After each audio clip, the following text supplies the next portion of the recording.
বাচ্চারা কিন্তু প্রতিদিন নানা রকমের ব্রেকফাস্ট অথবা সন্ধ্যার নাস্তা চায়।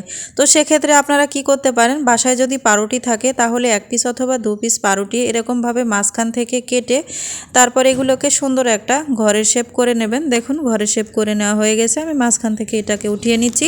এটাকে কিন্তু আমি ফেলে দেবো না, এটা দিয়েও একটা কাজে লাগাবো। তো দেখুন চুলাতে আমি একটা ফ্রাই প্যান বসিয়ে দিয়েছি, কিছুটা তেল দিয়ে নিলাম, তারপরে যে 2 পিস পাউরুটি আমি দিয়ে মাঝখানে আমি ডিম দিয়ে দিচ্ছি। তারপর এর উপরে আমি কিছুটা পেঁয়াজ ছিটিয়ে নিচ্ছি। তারপর আমি এখানে ছিটিয়ে নেব কুচি করা গাজর, তার সাথে নিয়ে নেব পেঁয়াজ কলি আর দিয়ে দিব টমেটো কুচি। চাইলে এখানে কিছুটা কাঁচামরিচ দিতে পারেন। আমি এখানে কোনো মরিচের ব্যবহার করব না, যেহেতু আমার বাচ্চা ঝাল খেতে পারে না। তারপরে দেখতে পাচ্ছেন যে কাটা অংশটা ছিল সেই পাউরুটি দিয়ে আমি এখানে লাগিয়ে দিলাম।